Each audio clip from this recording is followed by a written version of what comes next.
Hello and welcome to Fast Talk, your source for the science of endurance performance. I'm your host, Rob Pickels, here with Coach Connor. 6 or 7 years ago, ketone use among professional athletes was a poorly kept secret, as rumors were that teams were using them to fuel some impressive victories. Rightfully, everyone has been asking, do ketones help performance? The truth is, the answer is a bit boring. It's the word maybe. What's more exciting are all the other questions about ketones. Does taking ketones help our recovery and prevent overtraining? Or how about what impacts do ketones have on conditions like cancer and neurological diseases? Joining us today to answer these questions is Professor Brendan Egan from the Dublin City University in Ireland. Dr. Egan is a top researcher and recently published a 40-page review summarizing the current research on the performance effects of ketones. Beyond that, he's interested in the health impacts ketones may have. Joining Dr. Egan, we'll hear from pros Alex Howes and Kiel Reinen, who have seen ketone use in the pro peloton, as well as Starla Teddegreen, who has been using ketones in her own training. We'll also hear from Dr. Paul Larson, who has investigated this question on his own. So let's learn the difference between endogenous and exogenous ketones, and let's make you fast. While the basic principles are the same, there's a big difference between coaching professional and age group athletes. Professional athletes are the elite, the 1% of the sport, the best of the best. These athletes devote every day to training and demand the most from themselves and from their coaches. In our newest release for the Craft of Coaching with Joe Friel, we explore the art and science behind coaching professional athletes. Check out the Craft of Coaching Module 13 at fasttalklabs.com today. Well, welcome, Dr. Egan. It's a pleasure to meet you. We're really excited to have you on the show. Oh, thanks for the invite. It's something I like talking about, so I'm delighted to be here. Yeah, and I got to say, quick step back, we were going through the research on ketones. We were trying to find, we don't want to just do the standard episode here of do they help performance, do they not help performance? We're looking for a bit of a twist on this. So we were going through the research, and I was really impressed how often your name came up. This is really an area that you seem to know a lot about. Well, hopefully I can convince you that over the next hour or so. No, we've been active in this area for 6 or 7 years now, and some of our work has been obviously focused on the performance side, but through a couple of reviews and different bits and pieces, we've also been interested in the more therapeutic application. So hopefully we can get time to cover both of those angles today. And it seems like you mentioned 6 or 7 years. It seems like that's the bulk of the research that's occurred is in the past 6 or 7 years, which is really interesting on this topic because you can go back to 2019, read some reviews, some meta-analysis, and then fast forward to today, there's been almost a tripling of research and understanding in that time. So this is a conversation that kind of needs to continue to happen in real time because if anybody publishes a review in 2022, there's already a dozen more studies that came out in 2023. Now, it is very fast moving at the moment. And you're right, like 2016 was when the first big paper, let's say, came out in terms of exercise performance and this ketone monoesters, I'm sure we'll define as we go along here. We wrote a fairly large review that was published in late 2016 online, and then obviously the 2017 citation. But at that point, those are kind of the two main articles, I think, that would have stimulated people's interest in the area. And I suppose the other big change that's happened over the last number of years, and it was the precedent was set with the 2016 Cox et al. Paper in Cell Metabolism. That's when the ketone monoester became commercially available shortly thereafter. And that's really been, it's the kind of the greater commercial availability in the last 5 years, let's say, that's really amplified the amount of research that's been done in this space. And it's a lot of people find it quite an interesting topic, and there's a good bit of hype around, and there's a lot of press, and so that gets people interested as well. So that kind of leads to a good starting point for this whole conversation. So we're going to be focusing on exogenous ketones. So there's endogenous and exogenous. Endogenous are ketones that are produced by your body. Our focus, as I said, is the exogenous, which are ketones that you consume. So let's talk a little bit about the different types. First, can you tell us a little bit about what type of ketones are found in the body? And I know probably the primary one is BHB. Yeah, exactly. So when we talk about ketone bodies, we're referring to three molecules in this case, which are acetoacetate, beta hydroxybutyrate, which we'll refer to as BHB, I'm sure, throughout this conversation, and the other one is acetone. So as you mentioned there, these are produced naturally within the body through a process known as ketogenesis, and that's a metabolic pathway that takes place in the liver almost exclusively. And the end product is are the three ketone bodies, but it turns out that beta hydroxybutyrate is the one that circulates at the greatest concentration within the blood, and that's the one that tends to be the focus of a lot of the measurement and a lot of the research that's being done in this space. So we have these naturally produced ketone bodies, and they're, as I said, they're being produced all the time. They tend to be amplified. Then the rate of ketogenesis is amplified in scenarios where there's low glucose availability in the body. So these are scenarios like a low carbohydrate or ketogenic diet, as the name suggests. Extending that out to something like a fast would be a little bit more severe, let's say, and then a starvation type response. And I suppose to just take a step back, that's where a lot of the initial interest in ketone bodies in the 60s was the fact that they are clearly amplified as a survival mechanism in scenarios where you have this low glucose availability, and that was demonstrated in these starvation studies. So that's a kind of the big picture from the endogenous production point of view. But then we have exogenous sources of ketone bodies and the so-called exogenous ketone supplement class. And these are kind of, broadly speaking, there's two ways that you can consume these exogenous ketone supplements. One is as a ketone body itself, and that effectively goes into the bloodstream and elevates ketone bodies. The other way is to ingest a ketogenic precursor, and that will then be metabolized by the liver to produce beta hydroxybutyrate within the body and therefore elevate ketone body concentrations. And then the so-called ketone ester scenarios where you do both. You effectively ingest a molecule that has a ketogenic precursor molecule and a ketone body, and they're bound together or esterified. And that's the so-called monoester or the diesters that people talk about. So that, again, there's underneath that broad category of exogenous ketone supplements, we can probably talk about those different ketone precursors, ketone salts, ketone esters. They all have slightly different properties, but that's essentially what we're talking about when we say exogenous ketone supplements. And for our audience, when you hear precursors, probably the most common one out there that you're going to see in all the supermarkets is the medium chain triglycerides. That's your MCTs. You might see coconut oil all over the shelves. But there's an interesting point to make there, which is that even medium chain triglycerides or medium chain fatty acids, there are a number of fatty acids within that category, and they have slightly different chain lengths, and those chain lengths will have slightly different ketogenic properties. So in the case of coconut oil, you have a lot of lauric acid there, which is a C10 or C12. It depends on the composition of the coconut oil.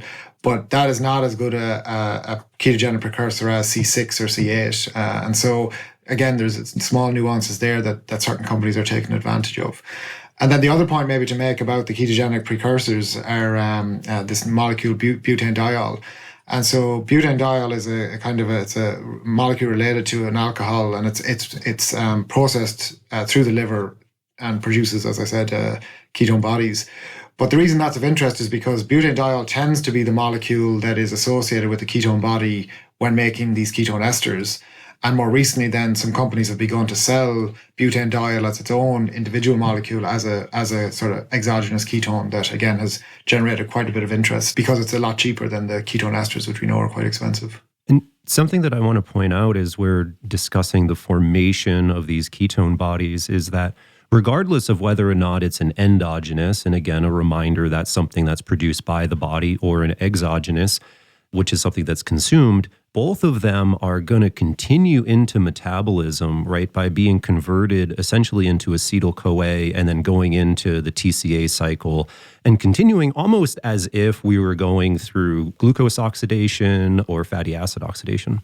Yeah, it's a great point. I should have mentioned, why are these being produced? And the reason is because in the case of starvation, the main thinking there is that the survival mechanism is that the brain is experiencing a certain amount of low glucose availability. We need an alternative substrate to support brain metabolism. Free fatty acids can't cross the blood-brain barrier, so there's a need then for another molecule. And it's the elevation in free fatty acids drive ketogenesis within the liver, which then allows a substrate to, or fuel, for want of a better word, to get to the brain. So it turns out that many tissues within the body can use ketone bodies as a fuel. The extent to which they do so varies considerably. So again, in a brain in starvation, it can contribute 50-60% of energy metabolism coming from ketone bodies. In skeletal muscle, it could be 5 or 10% on average, depending on the study that you look at. In the failing heart, it seems for some reason that the failing heart begins to rely very heavily or prefers to use ketone bodies as well. So there are, again, across many different tissues and many different metabolic states, there are specific considerations. And I think that's where in this field there becomes a kind of a need to dig into the weeds a little bit, because it does vary in terms of what organ you're talking about or what metabolic state you're talking about when we talk about preferred or dominant or whatever the word that gets used for ketone bodies and their use as a fuel. Something that I found really interesting, there's almost a parallel here. So we did an episode not that long ago where we talked about lactate metabolism. We were talking about a lot of the research of Dr. George Brooks. Yeah. And pointed out that lactate is in a lot of ways a transport mechanism for glucose. So it allows you to take tissues that are producing a lot of lactate, it transport it out of the cell, send it to other tissues that can take it up and use it, then take it into the TCA cycle. There seems to be almost a parallel here with ketones, because ketones in the body are produced from acetyl-CoA, which is essential for using fat for fuel. And it seems fairly easy to transport ketones. As a matter of fact, what really caught my attention is the same MCT transporters that transport lactate around the body are also what transport ketones. And once the ketones get to the tissue that can use it, particularly the brain, then it's converted back to acetyl-CoA. So there does seem to be a parallel that ketones are a transport mechanism for the Krebs cycle to keep this oxidative metabolism going. Well, and to further that a little bit, the primary source, Dr. Egan, as you pointed out, creation of ketone bodies is in the liver, but the liver itself doesn't necessarily metabolize or use them. So it's creating them for other tissues to benefit, not for its own benefit. And it's in response to a change in, substrate availability. So it's a point well made. I don't have much more to add there. Just on a point that comes back to mind, though, when we talked about it being a fuel for other organs, it's also worth pointing out that it can also act as a signaling molecule. And I think that's probably where we think more about ketone bodies as these so-called pleiotropic compounds, the fact that they can do many, many different things in different tissues. It's not just that they act as a substrate, it's that they can actually affect metabolism in different ways within cells by virtue of the fact that they can activate different signaling pathways. And there are activities around, say, things like protein synthesis, anti-inflammatory effects. There's likely to be effects within the brain on that inflammation side of things as well. And so the point to make is that even things like epigenetic signaling or epigenetic marks can be impacted by an elevation in BHB concentration. So it's much more than a substrate, as I think there's a nice review article that points that out. Yeah, and I think we're actually going to dive pretty deeply into that today, the whole role as a signaling molecule and how it can help health. As a matter of fact, I think Rob and I talked about this ahead of the show, that's actually what's more interesting than is there performance benefits to ketone bodies. I would wholeheartedly agree. I mean, in some ways it's interesting because of our backgrounds that we're interested in sport and performance, and you love to hear about novel things being tried and so on. But that hype and in some ways, there's a controversy there because, as we'll probably talk about, the evidence for performance benefits isn't great. But in terms of the preclinical work and some of the mechanistic work that's been done around therapeutic applications, there's a huge amount of positive findings coming out from there. So if someone said to me, what's the most interesting thing about ketone bodies, it is more or less in the therapeutic application place, not necessarily in sports performance. So because people are finding potential benefits, like we said, we'll talk about this on the performance side, there's potential therapeutic benefits. More and more companies, because they're becoming readily available, more and more companies are putting products on the market. I would love to talk, before we dive much deeper, about different types of exogenous ketones. You mentioned previously ketone esters. Maybe we can talk more about that. But I'd love to also discuss ketone salts and then raspberry ketones. And you chuckle. There's not much to talk about there. I saw that in the outline and I was wondering who added that. No, I added that. I added that because I think that it's important, right? Because, and here's the thing, I'll just get it out of the way. Raspberry ketones are not ketones at all. And so people will market raspberry ketones for things like weight loss. And I'm not even going to discuss whether there's, benefit or efficacy there.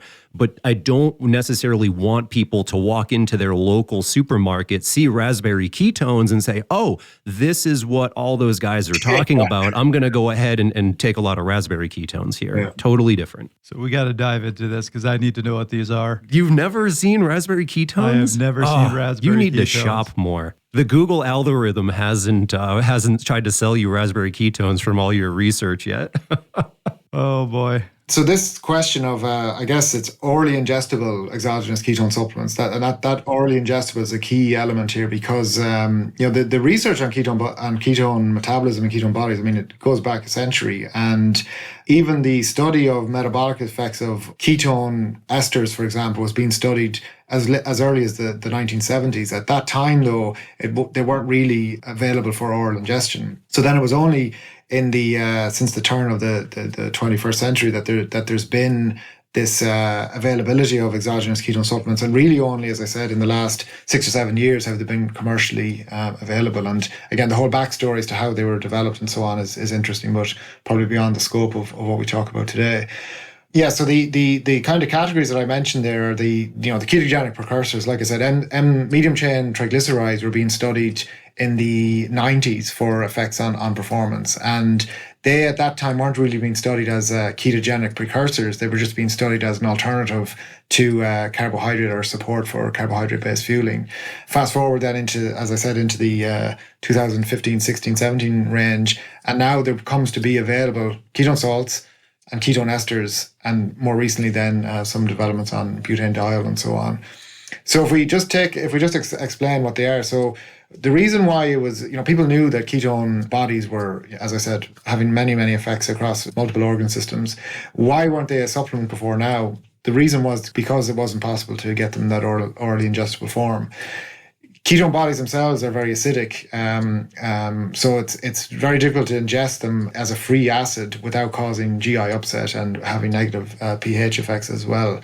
So initially, some of the early work with ketone salts, so now we'll define what ketone salts are, it's where you take a ketone body and essentially buffer them by combining them with salts, usually calcium, magnesium, sodium, and so on. So the challenge with the ketone salt is that when you ingest a ketone salt in a quantity that would produce a meaningful increase in beta-hydroxybutyrate concentrations within the blood, you're also ingesting a large salt ion load. And some of the early work that we did and others did was finding that when you were trying to push the dose that you would use for a ketone salt in order to increase BHB concentrations, you end up getting a lot of diarrhea, and so it's kind of a bit like the old sodium bicarbonate story. It's too much salt, hyper osmotic load within the intestine, and diarrhea ensues.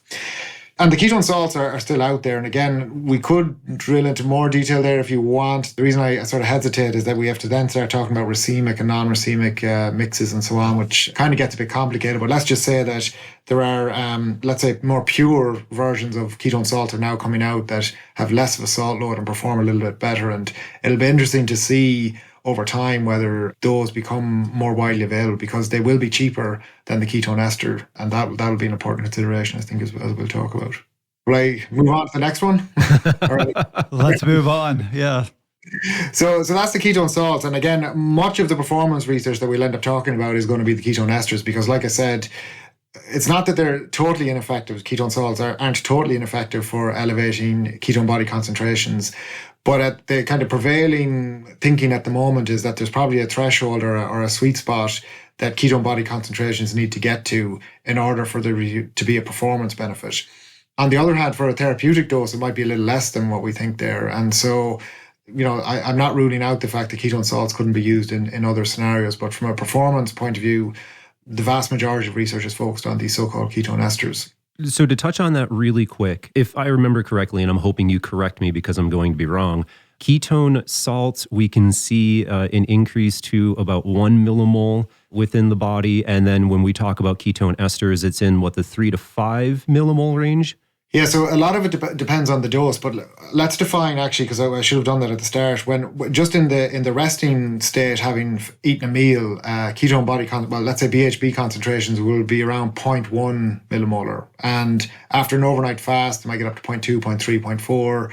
After 16 to 24-hour fast, maybe they get up towards 0.6, 0.7 millimole per litre. And as you rightly say there, ketone salts at the dose that are generally used in the studies that have been published are getting around about the 1 millimolar range. So it's a significant increase over resting and over, say, an overnight fast, but it's still less than would typically be seen on a ketogenic diet, which is typically in the kind of 1 to 3 millimolar type of range for people who are, strictly adhering to a ketogenic diet. The one number to throw out here is kind of the official definition of being in nutritional ketosis is over 0.5. Yeah. Correct, yeah. And like that, so ketone salts can relatively easily get someone into, acute nutritional ketosis, as it's called. But whether that would have a performance benefit, I think is the point that we might be debating here. But then again, you could argue, well, maybe even, as you've seen the ketone ester work, even when the concentrations get up above the 1 or 2 millimolar range, it's probably not having much of an effect on performance anyway. So it could all be a moot point.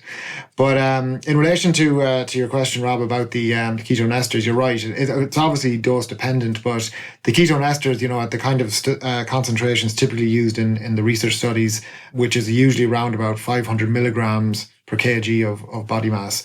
So basically 30 grams, 40 gram type dose for the average size individual. They're typically producing ketone body concentrations of around about 3 to 4 millimolar at rest.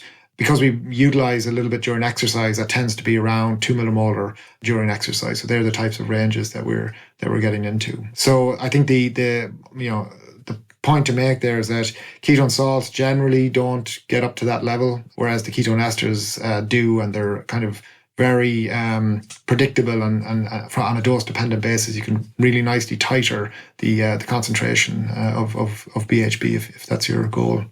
So, Dr. Egan, I got a bit over the weekend. I had read several studies leading up to this recording, but decided let's read one more. So I pulled out a review that you had written in 2022 going, I'll quickly get through this. Opened it up. It was 43 pages long, over 400 references. I would say it was a slightly thorough coverage of ketones and their impact. It was actually a really good read. But I actually made a note here because this is what I found most interesting.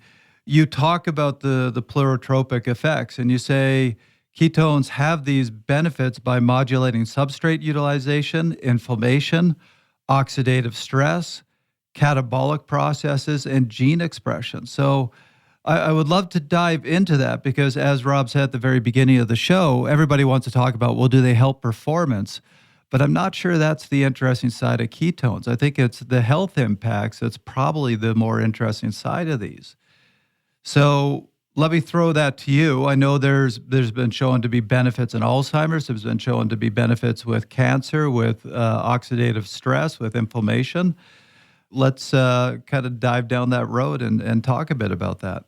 Yeah, so it echoes the point that we spoke about earlier, which is just, as you say, these pleiotropic effects and the ability to act both as a substrate, but then also act as a signaling molecule. So in the case of, let's take something like TBI, for example, traumatic brain injury. So one of the hypothesized mechanisms there is that in the case of a TBI, there's an bioenergetic crisis within the cell where effectively glucose utilization is not proceeding in the manner they would normally do. And that deficit that's created might contribute to the severity of symptoms that follow a TBI. And again, this is now preclinical research that's been done, but in that work that's been done, providing or producing exogenous ketosis through these ketogenic precursors or through the ingestion of exogenous ketone supplements, that can offset the brain energetic deficit by providing a substrate to the brain. So that's an example where you have the molecule or the metabolic state potentially acting as a substrate, providing that additional fuel in a scenario where there is a deficit. You take it then to another level where we published a piece of work summarizing the so-called anti-catabolic effects of exogenous ketones. And in that case, what we were summing up some of the literature around work that had been done with the infusion of ketone bodies during either rest and ability to stimulate muscle protein synthesis, that process that leads to tissue growth is generally the way people focus on it, rest, repair, recovery, that kind of thing. But then also on the flip side of that, by virtue of the fact that ketone bodies can act as anti-inflammatory signaling molecules, that can almost blunt the negative effects of a inflammatory insult on the body. And in the case of the work that we were referring to, it was showing that acute exogenous ketosis is blunting the inflammatory effect and therefore reducing signaling markers that are catabolic in nature. So they're two very different examples. One is as a substrate in the brain. The other is as a signaling molecule or an anti-inflammatory signaling molecule in muscle tissue. So again, just to illustrate the broad range and in terms of organs, mechanisms, and potential effects there. So I think that sort of sums up why there's just this interest in the potential health benefits. Right. And something I found really interesting is looking at the impacts on cancer. So again, anybody who's interested, go back a few episodes and listen to that one we did on the work of Dr. Brooks, where we talked about the fact that something that's very necessary for cancer formation is to have your cells in a state of proliferation. And there's a lot of recent research showing that carbohydrates, high glucose levels really promote that and is necessary actually for the growth of the cancer cell. And we talked a lot about the Warburg effect there. So one of the things that's really interesting about ketones is, as you point out, they can replace glucose as a substrate for fuel, particularly in the brain and heart and some of the other tissues. So here's a potential way to continue to fuel important tissues without having that elevated glucose that can unfortunately lead to some of these negative effects. And not only that, Trevor, as far as I know, the ingestion of ketone esters and ketone salts will actually lower glucose within the bloodstream. Some of the early research that's put out there was on glucose tolerance tests and blunted response in glucose within the blood. Yeah, again, very interesting lines of work there. So if I just started with a comment on the cancer side of things, it's actually probably an example of where there is some conflation of ketogenic diet and exogenous ketones. Like in the cancer domain, there's a huge amount of interest at the moment in ketogenic diets as adjunct therapies, and you probably come across this work. And again, quite controversial because there are some people who are obviously strong proponents of it. Others say that the evidence is weak and so on. And because I don't work in the field, I don't have a strong view as to who's right or wrong there. But the premise, as you talk about there, Trevor, is this idea of potentially starving the cells of the Warburg effect can have a beneficial effect when combined with other therapies. On the other side, though, of Andrew Kutnick, who's I've done some work with as well, he's published some interesting work with exogenous ketones now, not the ketogenic diet, exogenous ketones in a cancer model. And in that regard, he's not really talking about the exogenous ketones impacting on the cancer itself, but rather on the catabolic, the cachexia that occurs with cancer. And so because there's an inflammatory milieu that comes with cancer, that in his mouse model that he worked with, that you do see a blunting of that effect and an anti-catabolic effect of these ketone products. So it's a very interesting area, again, coming at it from a couple of different angles there. On the glucose lowering effect, Rob, that to me, again, is a very interesting area with one major caveat, which I'll get to in a second. But there's kind of two ways of thinking about the effects that have been seen in those studies. One is that the ketone bodies, if they're just taken in the fasted or rested state, they will tend to lower blood glucose concentrations. The other is that if they're ingested with carbohydrate bolus, they will blunt the rise in glucose that occurs. So from the point of view of say, for example, of a type 2 diabetic or someone with impaired glucose tolerance, they're potentially lowering, the concentration of glucose, in the fasted state, or that's technically not fasted, but you know what I mean, in the resting state, let's call it. But they're also then mitigating the rise that occurs. And there are several other therapies that are used in diabetes that try to just blunt the rise in glucose. So, the use of fiber, for example, or the use of protein co-ingestion with carbohydrate-containing meals. So this idea of trying to blunt the rise in glucose, the hyperglycemia, that's quite an interesting area. So what's the one kind of caveat that I will give? The honest thing is that ketone esters in particular are really expensive. So like, a single dose is effectively $30, let's just say. And in terms of a therapy of, comparing to say a ketone shot, let's say, compared to adding more fiber to a meal, or for example, a scoop of whey protein, which is also can, have this modest lowering effect on glucose. That's where I think the application of exogenous ketone supplements in certain therapeutic situations is really going to be a problem, because it's just way too expensive compared to other therapies that are already established. So there's quite a bit of work to do, I think, in that regard. Yeah, I remember 6, 7, 8 years ago, was it, when this all kind of hit the sports endurance world and everybody wanted to try ketone esters. I knew cyclists that were trying to get involved in studies because these esters were so expensive. They were like, oh, here's a way to get them, and somebody else is going to cover it. Then they realized what they tasted like, and they were sorry they volunteered. Yeah. But no, it's true. Like, I mean, if you look at, if we say, some of these studies that have been done where they've been an hour or two, let's say, in duration, and it's a couple of doses of ketone ester, that's about a $50, let's say, fueling strategy. In the case of some of the recovery studies that have been done where it's been, 2 or 3 servings of ketone esters in the post-exercise recovery period, and let's say you're doing that as an athlete several times a week, now you're talking about, hundreds of dollars a week as a recovery aid. And again, that may be relevant to elite athletes who are seeking that 1% and can afford it. But then for the average member of the population, the question is there enough benefit to be sure to be needing to spend that amount of money? And then equally, are there other less expensive forms of exogenous ketone supplements that could have the benefit? But again, as I said, at the moment, the benefits aren't really, often seen. And that's certainly a major caveat. Let's hear from a couple ex-pros, Alex Howes and Kyle Rajanen, who were racing in the Grand Tours when ketones became popular. They have some thoughts on whether the expense was worth it, even at the highest levels. Ketones are interesting because I think there's some potential there. And, there's a lot of talk and a lot of hype. But for 99.9% of people, there's so much low-hanging fruit out there in terms of diet and nutrition and timing of food consumption.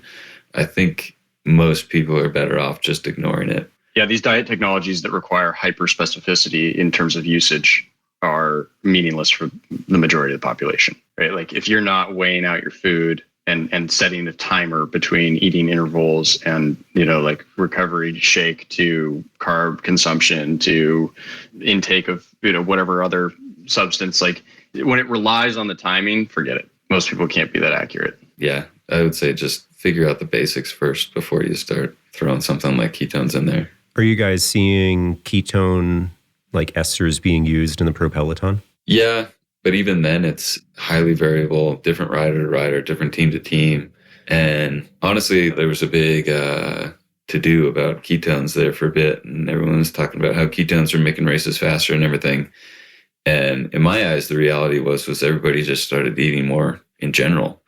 I mean, it was only 3 years ago or so that everybody realized it's like, oh, wait, we can, if we do a proper glucose fructose blend, we could just suck down gels all damn day, and we can eat 80 to 120 grams of carbohydrate every single stage of the tour, 80, 20 grams per hour of every stage. Whereas when Keelan and I first joined the pro peloton, it wasn't uncommon for people to, laugh at riders who had more than like 5 rice cakes or, 5 paninis in a race. It's like, what are you doing? Yeah, you're just eating frangipans. And like, I would take gels like early in a race if the pace was super high, right? We'd be nuking it for the first hour, and I'd pull down 2-3 gels in the first hour. And I had a director come up to me and he's like, look, this isn't sustainable. Like, you can't do that. Like you're gonna bonk in the middle of the race. You gotta burn the fat. And it's like, yeah, but we're doing 1,100 kilojoules per hour for the first 2 hours. I can't eat a sandwich. I'm sorry, man. So that big shift in nutrition, well, I think a lot of people attributed, the faster racing to the ketones. I think it was 98% of that was people just consuming in my eyes, a proper amount of carbohydrate. The ketones were just sort of the headline. Today's episode of Fast Talk is brought to you by Alter Exploration. Created by me, Fast Talk Labs co-founder Chris Case, Alter Exploration crafts challenging, transformative cycling journeys in some of the world's most stunning destinations. A mantra is a powerful tool used to focus your mind on a particular goal and create calm during challenging situations. Our mantra, transformation begins where comfort ends. This mantra isn't meant to be intimidating. On the contrary, it should be invigorating. For many people, everyday life is filled with convenience, monotony, and a lack of time spent in nature. Alter Exploration facilitates the exact opposite. Challenging, invigorating, life-altering experiences in the natural world. Alter's journeys aren't so much a vacation as an exploration of you and the destination. At the end of every day, be preoccupied as much by the transformative experience as by the satisfaction of exhaustion. Life altered. Learn more about my favorite adventure destinations and start dreaming at alterexploration.com. So I don't know if this is in your area, but I am interested in all the research on ketones and Alzheimer's, because there's a fair amount of research showing that Alzheimer's, there's a breakdown of glucose metabolism in the disease. And the problem that you have is lipids can't cross the blood-brain barrier, but ketones can. And brain cells can use ketones as an alternate fuel source. So there does seem to be some demonstrated benefits to ketone bodies in Alzheimer's. Yeah, and again, mechanistically, as you described there, it does make sense that this would be a valuable therapeutic approach. It's interesting to me that there hasn't been a huge number of studies in this space using the exogenous ketone supplements. I mean, it's funny that the best work that's probably been done is Stephen Kinane's research out of the University of Sherbrooke, and he's actually not using ketone esters. As far as I know, he may have done some imaging work that did use the ketone esters, but when it comes to his, let's say, intervention type work, that's generally been done with MCT type formulations. But the evidence is pretty good there in that he is seeing positive effects with relatively modest changes in ketone body concentration. So yeah, it does strike me that, and I mean, maybe you're right, it's not an area that I'm active in, so I haven't checked the clinical trial register, but it would be worth checking to see if there's anyone at the moment performing these types of studies using something like a ketone ester extended out over, say, weeks and months, because that to me is the obvious question. If you have someone who's early onset or showing mild cognitive impairment, whether an intervention such as this can mitigate the declines that are likely to occur. Again, I have a line of research around the study of older adults, and what you realize is that studying them for 8 weeks or 12 weeks at a time doesn't tell you a huge amount that you don't already know, that certain interventions work. The question is, like, if can they stick to an intervention and do it over multiple years, and then can that mitigate the decline? Because that's ultimately what we're doing. We can't reverse things at the moment, let's say, in aging. Some biohackers will tell you different, but in terms of the types of interventions that we use at the moment, it's more slowing the decline rather than reversing aging that is the outcome we're looking at. I think that this is a great place to point out that nutritional ketosis through fasting specifically has been used for hundreds and hundreds, if not thousands of years for the treatment of things like epilepsy, right? And so as I'm tying this into the brain conversation, but I'm really doing this to point out something that I think is important. When we induce nutritional ketosis through fasting, there is a whole host of other things that occur within the body that may or may not put us into otherwise healthy or unhealthy states. And it becomes really difficult to suss out the difference between what is the effect of the ketone body and what is the potentially beneficial or deleterious effects of glycogen depletion, other signaling, hormone changes, so on and so forth. And what I find really interesting as we talk about exogenous ketones is we're much more able to understand the effect of this one particular substance as opposed to the 100 different changes that happen when you starve yourself and your body creates its own ketones. Yeah, no, it's a great point. And to that point, we published a paper which, again, it's open access if your listeners are interested. It's talking about the points of divergence and convergence between exogenous ketone ingestion versus the ketogenic diet, and which is kind of related to your point about fasting. The point I would make there is that, again, you have scenarios where you have some commonalities. So, for example, it's fairly well established that that appetite suppression is common to both situations there. So, say a ketogenic diet and exogenous ketone ingestion generally associated with a suppression of appetite. Whereas on the other hand, there's something very, very different about them, which is free fatty acid concentration. So a ketogenic diet will lead to an elevation in free fatty acid concentrations within the blood. Exogenous ketone ingestion is actually highly lipolytic. One of the best established actions of ketone bodies is an anti-lipolytic effect. So when they're ingested in acute form, they tend to lower free fatty acids fairly dramatically. And that might actually, Rob, to go back to your point about glucose and glycemia, that might be a mechanism as well why they're having an effect. They're basically sensitizing the body to the effects of insulin by lowering free fatty acids. But so the point there is you can run through a number of different metabolic effects or metabolic responses to either the diet or to the ingestion of the exogenous ketone supplement. And it kind of brings us back to the question you opened with in terms of endogenous versus exogenous. There is quite a difference between the two states, and it's important to keep that in mind when reading research in particular and trying to interpret what could be performance benefits or therapeutic benefits between the two different approaches. Something to point out really quick, and I don't want us to go down this rabbit hole. We need to keep the episode going, but it makes sense that ketone is lipolytic, right? Because ketones often occur at the end of beta oxidation of fatty acids. And so if your body is sensing the amount of ketone concentration and it's gone up, essentially this beta oxidation has done its job and we can slow down that process, in which case we would want to slow down the breakdown of adipocytes or adipose tissue into a free fatty acid. Am I thinking about that correctly? Yeah, there has to be some kind of self-control, not the right word, but we usually talk to them about a negative feedback loop. In other words, there's a regulation there. It can't just run out of control. So there's a kind of thinking at the moment that there is a certain concentration where lipolysis is allowed to proceed. When you exceed that concentration, lipolysis will be slowing down, and it's that's how you then strike this optimal balance between having enough free fatty acids around to drive ketogenesis, but not having a situation where it runs out of control for want of a better phrase. For anybody in our audience who's new to these terms, who hasn't heard lipolysis before, basically what we're saying is when you consume these ketones, what we're seeing is normally your adipocytes, your fat cells, supply a certain amount of fat for your muscles and other tissues to use for fuel. And that gets down-regulated. It isn't pushing out as much free fatty acids for the muscles to use. Likewise, you're also seeing a bit of a slowdown in glycolysis, which is your body's use of glucose for fuel. So it seems that it's going to rely a little more on these ketones for fuel.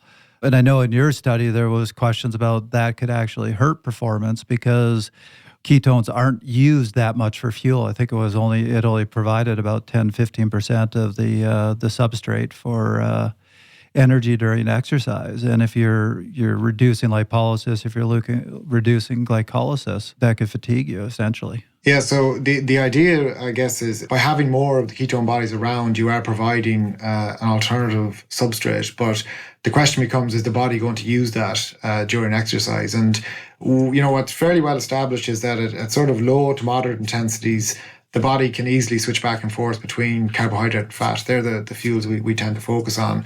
But when you get to higher intensities of exercise, as you well know, particularly above lactate threshold and close to max, the body tends to rely very, very heavily on carbohydrate unless there's been a kind of a ketogenic diet intervention, or whether the person is very well tooled to be able to utilize fat up to quite high intensities of exercise.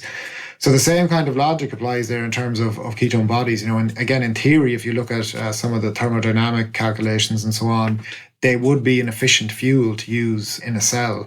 But in terms of what we know about, again, those oxidation rates that you mentioned, or that percentage contribution, or there's some cell work that shows that when pyruvate and ketone bodies are around at the same time, the skeletal muscle cells do prefer pyruvate. So this kind of idea that ketone bodies would be, get them really high, the muscle will just use them as a fuel. It probably doesn't work out like that because, again, at high intensities of exercise, there are probably good reasons why the body tends to rely more heavily on carbohydrate.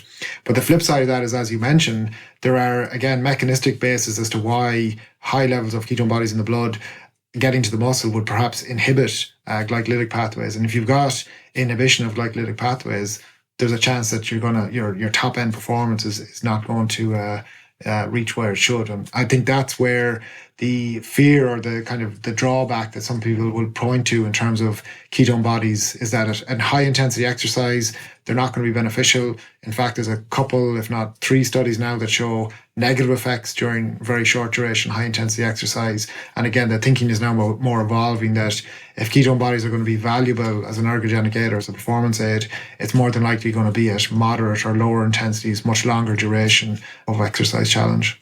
So before we finally dive into that big question of are they performance enhancing, which I think you've mostly answered, so it's not going to be a giant surprise.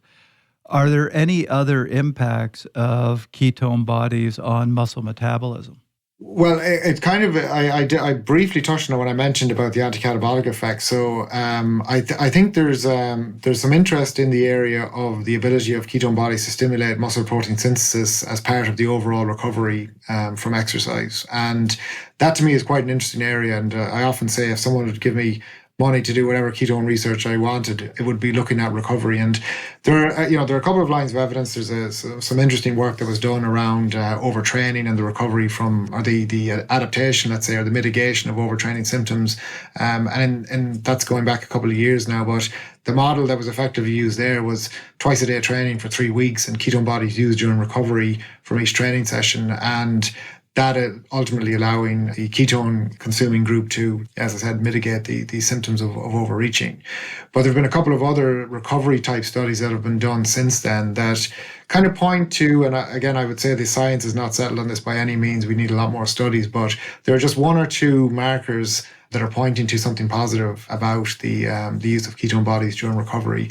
And I think it could center on this idea that they may support growth and regeneration. Again, these are acute studies.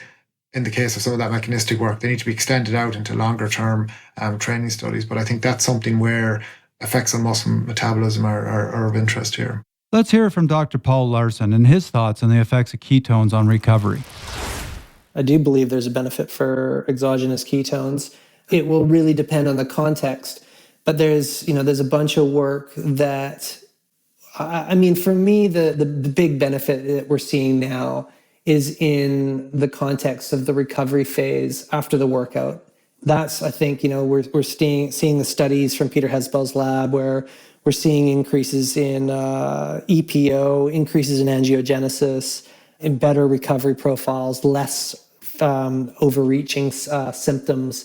So to me, it's still early days, but the evidence is strong enough, and even the anecdotal evidence that I'm seeing from athletes and colleagues that I'm working with is there's a great benefit there for more of the recovery phase versus the acute phase. There might be an individual response in the acute phase, but I think the big bang for buck is going to be in your recovery phase.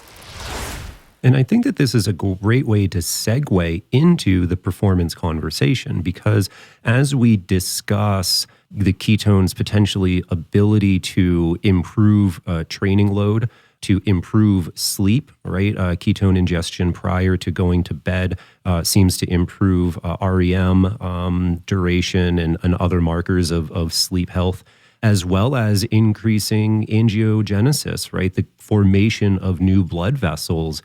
It almost feels like there's more supporting the long-term use of ketones as a supplement to improve training adaptation over time, as opposed to the acute ingestion to improve performance right now in this moment.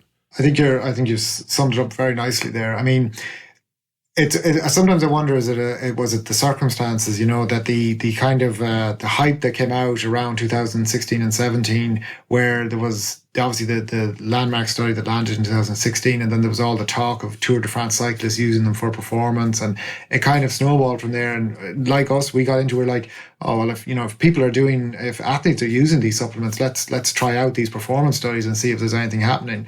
And then we do one and someone else does one, and all of us, and a PhD will generally follow a kind of a series of studies that are related. So all of a sudden, there's several groups that are doing performance related research. Yet when you take a step back now and look at where's the promise, it's those mechanisms that you describe, which all seem to be not actually in the performance space, but in the kind of recovery and adaptation space. So in the review that you mentioned that we wrote in end of last year, there's around about 30 studies now that have been done with exogenous ketone supplements and performance. And, to sum it all up, there's probably a couple that have shown a benefit, maybe one or two that people would claim there's a trend there or something like that. But like I said, for high intensity performance, there's at least 2 or 3 that show negative effects on performance. So there's been so many studies. They're a little bit different and little tweaks here and there in the types of studies, but there's no strong signal for a benefit in the performance side. Yet of the small handful of studies that have looked at, say, recovery and adaptation, there's I would say a lot more of a signal there in terms of a positive direction. So I think you've summed it well there, Rob. That is where it looks to be a bit more promising. Yeah, I actually found it very interesting in your review because, as I said, you reference over 400 studies here, and you use the word surprising at one point in the study where you say it is surprising how much research has been done, and yet we're really not finding performance benefits. And your conclusion, I'm just going to read this, is despite the mechanistic basis for potential beneficial effects of EKS, so that's your supplement, the evidence present is overwhelmingly against EKS being an ergogenic aid. And one thing that I do want to point out, and I'd love to get the researcher opinion on this, as somebody, and I have used ketones in multiple forms, and I've talked about it on the show, I don't know that the current research is supportive of the benefit of acute ketone supplementation. And we can dive into that a little bit deeper, but unfortunately, one of the difficulties with research is that you have to design a research study that you're actually able to carry out, that you can control variables, that you can see significant differences between conditions. And almost the benefit of ketone does not necessarily lend itself to designing a study that someone like yourself is actually able to conduct. No, look, it's a great point. So let's try and unpack that a bit. So if there is, a couple of studies that show a benefit, or you look at the individual data points within a study and you see there's some people who seem to have derived a benefit, I think an elite athlete or coach who's curious might think to themselves, well, could I be the one who's going to respond here, for want of a better word? And I think that could be where some of the anecdotal use of ketone bodies, where there are prominent people who do say that they derive a benefit, and there are clear examples of partnerships between, say, pro cycling teams and ketone supplement companies as well. And there's athletes who talk about using them, and there's athletes who are pictured using them, and so on. Now, again, they could be doing nothing for all those people, but it does strike me as, and I think we wrote this in the paper, there's a kind of a discordance between what the published research is saying versus the apparent prevalence of use among pro athletes. So on one hand, the point that I was making is that any individual coach or athlete could take on a kind of an N of 1 type of experiment where they test their performance under a couple of different conditions by manipulating variables around the provision or not of ketone supplements. And ultimately, if they're happy that they've objectively demonstrated a benefit for themselves, they may go and take them, and that'll be the anecdote that we hear. And the mean value in the study may not show a benefit, but for the athlete who's using it and deriving a benefit, great, But the other piece, Rob, that you might have been kind of getting at there is that to do a study that we do, we're the number one thing that we need to get is participants. And if we set the bar as we want to recruit only people with a VO2 max above 70, to mimic, say, a pro cyclist, for example, in Ireland, very simply put, we have very few people who fit that bill who also want to volunteer for a research study, to be poked and prodded and give blood and have their training disrupted and all these other things that you need to do to standardize testing. So there is a chance, of course, that the researchers like myself and others are just not studying elite athletes. We're studying good athletes, and we're studying athletes who could potentially derive benefit from various different interventions, but they may not be the athletes who derive benefit from ketones because they're not fit enough. And to sort of underscore that point, you've probably seen the literature, and maybe you've covered on the podcast, the literature around nitrate supplementation and performance. And in that literature, it's kind of become accepted now that the people who benefit most from nitrate supplements and beetroot juice are the least fit. And the fitter you get, the less likely nitrate is to benefit performance. The opposite is kind of true here. Our hypothesis, now we've put it into a couple of papers now, our hypothesis is slightly different here. If you look at mechanisms of the pathways of ketone oxidation in skeletal muscle, their capacity and enzyme activity increases with training, and probably correlates, again, there's one study of the small n size, but it looks like it correlates with type 1 fiber typology as well, type 1 fiber dominance. So there's a chance, again, it's just a hypothesis, that in the more elite and the more trained an individual is, they may be better able to utilize ketone bodies. And maybe that is where you would get your 1 or 2% improvement. But then again, that's just a speculation. Someone's going to have to do the research. And on that note, I'm going to point out, you've just submitted a paper where you've shown under particular circumstances or conditions, you do see a bit of an improvement in running economy in runners using just a ketone supplement. Did you want to talk a little bit about that? We were interested in this just as an intellectual question. Most of the studies had been carbohydrate fed or carbohydrate feeding during exercise compared to carbohydrate plus ketones. And we were interested in the question of, well, what happens if it's just no carbohydrate and ketones are used? So we designed a 3-condition study where it was carbohydrate alone, carbohydrate plus ketones versus ketone alone. And these were in relatively good runners, and we brought them in for, like I said, those visits.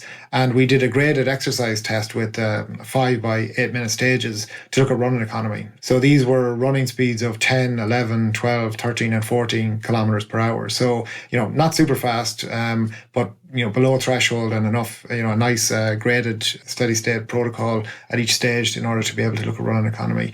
And what we saw was that there was a decrease in oxygen utilization, so an improvement in running economy at all of the submaximal running speeds in the ketone-only condition compared to carbohydrate-only. And the ketones plus carbohydrate were somewhere in between.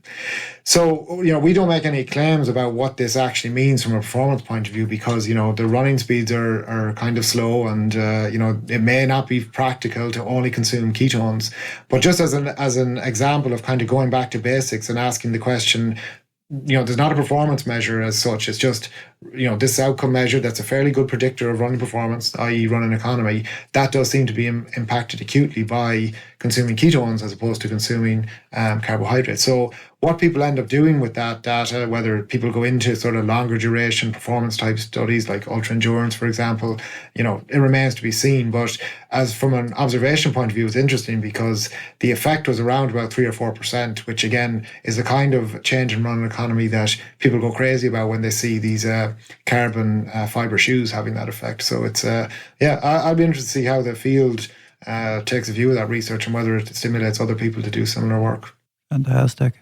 So I think that paper leads to something really interesting that was also in one of your reviews, talking about the 3 potential ways that ketone supplements can be ergogenic. So you just talked about one, which is better economy or efficiency.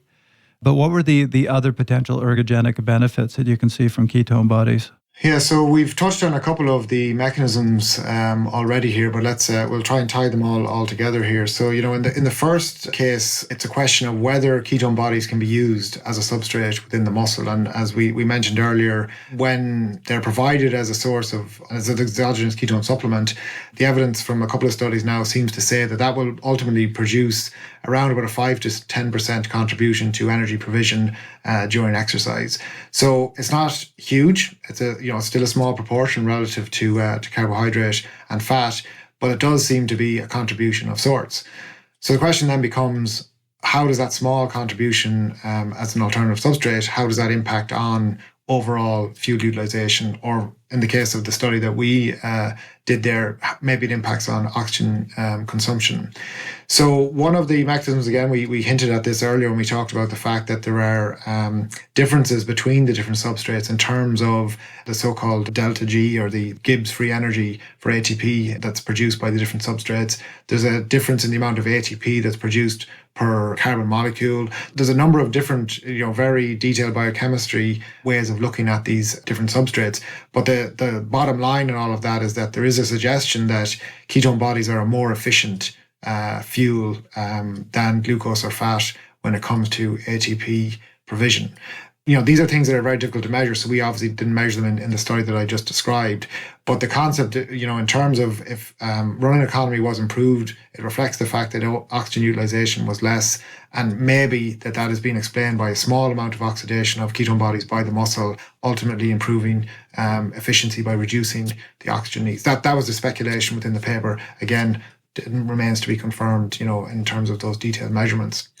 And then the third mechanism that was that's proposed is around the reduced reliance on carbohydrate utilization. So the idea here is that in many endurance sports, carbohydrate can become limiting because of the nature of the limited amount that we can store within the liver and within the muscle, and that especially over longer durations of exercise, some people do have trouble consuming enough carbohydrate in the form of, let's say, a sports drink in order to be able to support carbohydrate utilization at certain intensities of exercise. So there's been this idea, again, put forward as far back as 2016, that in the presence of exogenous ketosis, that carbohydrate utilization is the rates are less. In other words, so-called carbohydrate sparing, as what it's been called. But to be honest, if you look at the evidence around that, there's only really 2 studies that have looked at carbohydrate, muscle glycogen concentrations within the muscle, and one of them showed that there was so-called carbohydrate sparing. The other showed that there was no difference between the ketone condition versus the carbohydrate condition.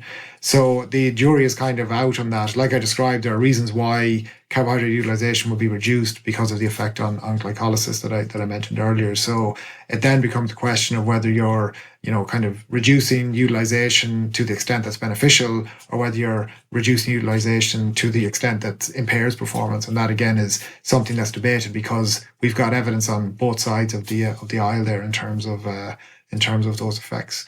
So they're the 3 potential ergogenic mechanisms. A little bit of evidence for all 3, a little bit of contradictory evidence for all 3 as well. So again, like many things in this field at the moment, there's quite a bit more work to do before we fully understand those.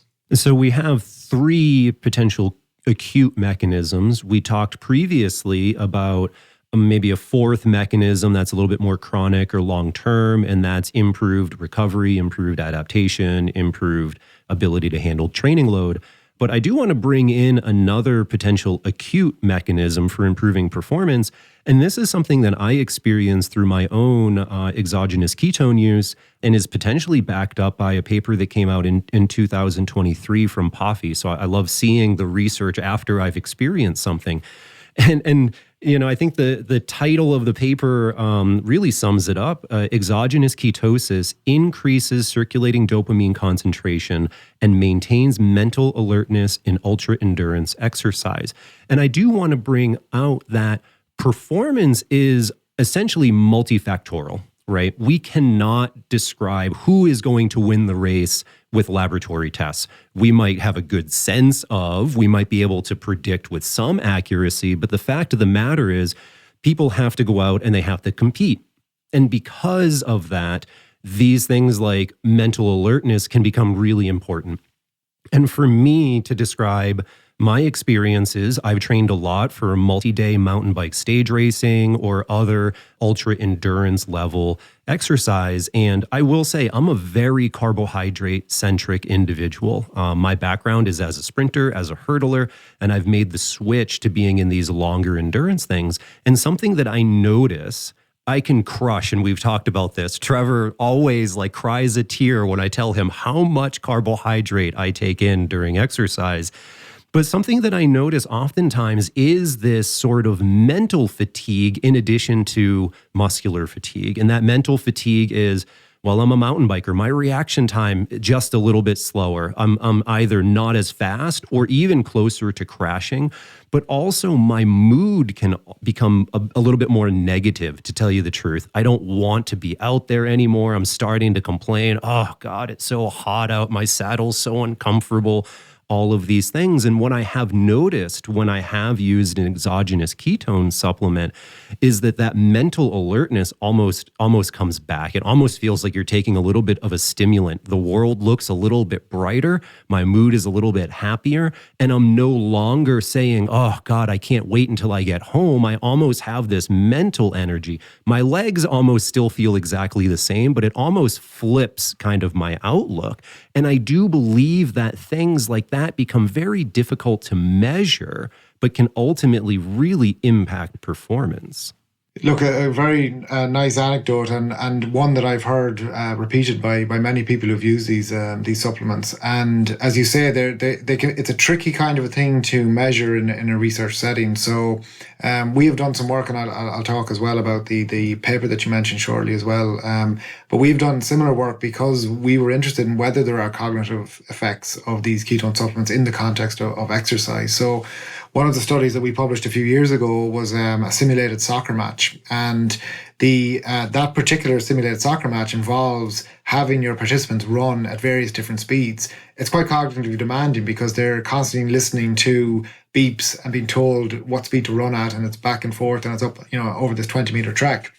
And the reason I bring that all up is because, mentally or cognitively demanding is important, because within that particular study, what we saw in the control condition, which is carbohydrate alone, was that there was a decline in cognitive performance over the course of the 90-minute protocol. Whereas in the case of the ketone condition, cognitive performance was maintained. So we didn't enhance performance, we just mitigated the decline that occurred within that. And that pattern of, again, there's various different cognitive measures that can be used. Some of them are around attention, some of them are around task switching, others are around reaction time. There's kind of different test batteries that tend to be used across these studies. But there does seem to be a signal there, to be honest, around cognition. And it's probably around mitigating a decline as opposed to enhancing cognition. If you look online, you hear some of these claims, it's, ketones enhance mental clarity, or they improve whatever. Again, it's hard to sometimes reconcile those claims with the evidence, but we don't actually see an increase in cognitive performance. We just see a prevention of the decline. So in the case of the ultra endurance study that you mentioned, I mean, when I saw those results, I wasn't too surprised, because like that, ultra endurance is very, very demanding from a cognitive point of view. Just as an aside, we did another study where it was just 1 hour on a treadmill followed by a 10K time trial. And in that, we didn't actually see any decline in cognitive performance, even in the control condition. And it got us thinking around this idea that, maybe in order for there to be a benefit, you have to offset a decline. And in that case, the exercise challenge, or it could be a non-exercise challenge, if it's mentally fatiguing, that's maybe where something like ketone bodies could come into effect, and again, through this use of exogenous ketone supplements. And the one other piece of color that I'll add there is that we've done a couple of studies now that are unpublished at the moment, but hopefully will soon see the light of day, around the use of hypoxia to cause cognitive decline. And what we see in those particular studies is, again, a little signal there that suggests that using exogenous ketones as a countermeasure to that decline in cognitive function does seem to be effective in acute hypoxia as well. So I think there's a bunch of research coalescing around this idea, and I would, again, phrase it very carefully as mitigating declines in cognitive function as opposed to enhancing cognitive performance or anything like that. And it'll be interesting to see how this field develops over the next while, because I agree, if you take the idea that performance is multifactorial and it's not all about muscle metabolism, then there are potentially other mechanisms about how ketone bodies might improve performance, again, in the ultra space and in those cognitively demanding domains. Finally, let's hear from Starla Teddergreen and the benefits she's experienced from ketones on her ultra endurance gravel events. So I've used it experimentally just to see, if it makes any kind of a difference. And I feel like when I've used it in training, it keeps my energy more stable.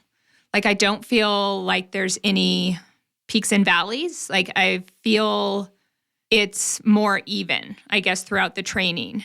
And so I've definitely found some benefit, but I can't actually say if it's just making it up or if that's actually how I felt. But I've never felt anything negative from it. And whether it's just a placebo effect or not, I think it is positive. I've taken it in the mornings before the workouts and then have the little liquid bottle that I take during the actual workout or during the race. So yeah, I've definitely used it in training and in racing and found positive effect from it.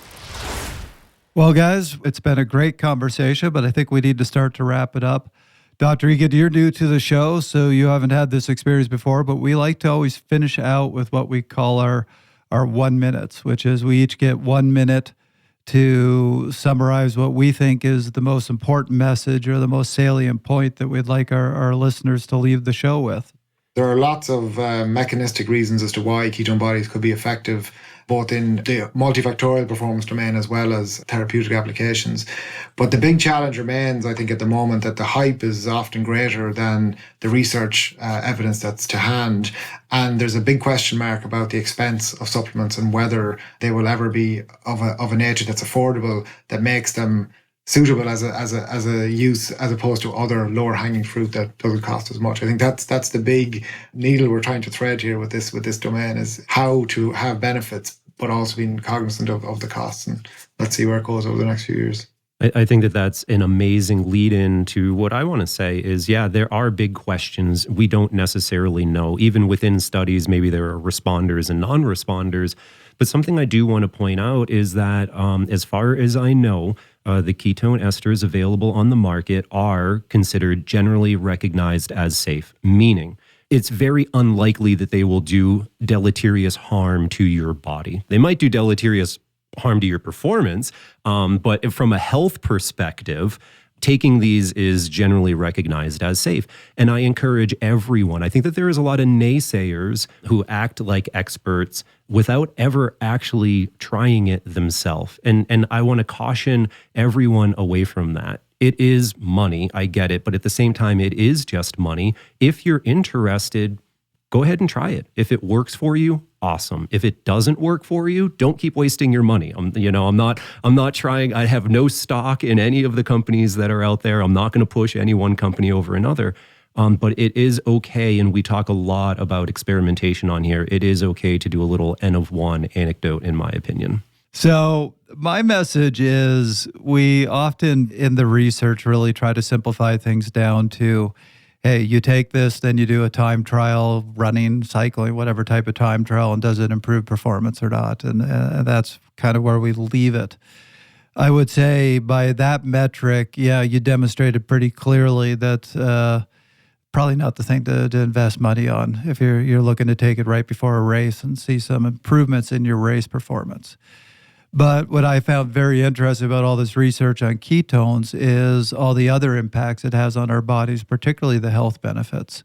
So yes, the supplements are expensive, so you might want to look at some of the precursors or periodically putting yourself in a state where you're naturally producing ketones. But I think there are broader and longer term health benefits. I think there's recovery benefits. I think there is something to this. It's just don't waste your time taking it right before a race. Yeah, and it's early days. I think with time, we're going to understand that a little bit better, right?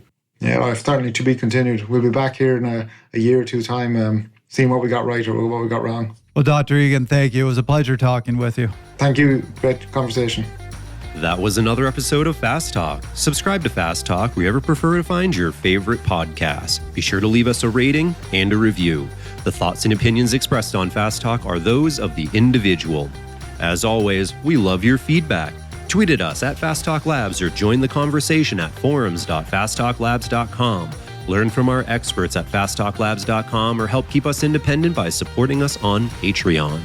For Dr. Brendan Egan, Dr. Paul Larson, Alex Howes, Keel Reinen, Starla Teddegreen, and Trevor Connor, I'm Rob Pickels. Thanks for listening.